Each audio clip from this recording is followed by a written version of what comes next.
साथीहरू मिठो बोल्ने सबै मित्र हुँदैनन्, रिसाउने सबै शत्रु हुँदैनन्, नाता पर्ने सबै आफ्ना हुँदैनन्, बोल्ने सबै बाठा र नबोल्ने सबै लाटा हुँदैनन्।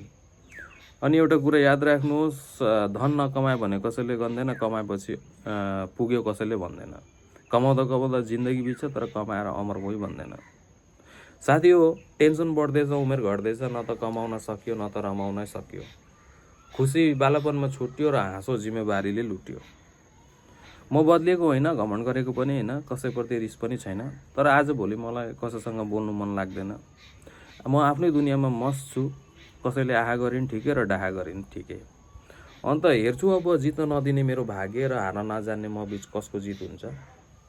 अनि एउटा मजाको कुरा सुन्नुहोस्, मान्छेको चित्त भनेको कहिले बुझ्दैन रहेछ। जाडो हुँदा घाम प्यारो, घाम लाग्दा जाडो प्यारो, गाउँमा हुँदा सहर प्यारो, सहर हुँदा गाउँ प्यारो, पहाड हुँदा तराई राम्रो, तराई हुँदा पहाड राम्रो, स्वदेश हुँदा विदेश ठिक, विदेश हुँदा स्वदेश ठिक, कहिले पनि बुझ्दैन। साथीहरू, सुनाउन नसकिने सपनाहरू छन्, भुलाउन नसकिने घटनाहरू छन्, मुस्कानभित्र लुकेका आँसुहरू छन्, जीवनभर बोक्नुपर्ने भारहरू छन्। न त खुसी भेटिन्छ न त पीडा नै मेटिन्छ। यहाँ आफ्नो जिन्दगी देखेर आफ्नै मुटु रेटिन्छ।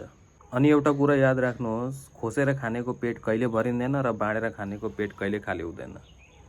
अन्तमा म यति नै भन्न चाहन्छु कि मनमा पीर, थोरै ऋण र 2-4 जना दुश्मनले छोडेनन् भने आफूलाई भाग्यमानी ठान्नुहोस्, किनभने पीरले बाँच्न सिकाउँछ, ऋणले कमाउन सिकाउँछ र दुश्मनले जित्न सिकाउँछ। त आजको लागि यति नै साथीहरू, अर्को भिडियोमा फेरि भेटौँला। जय हिन्द, जय गोर्खा।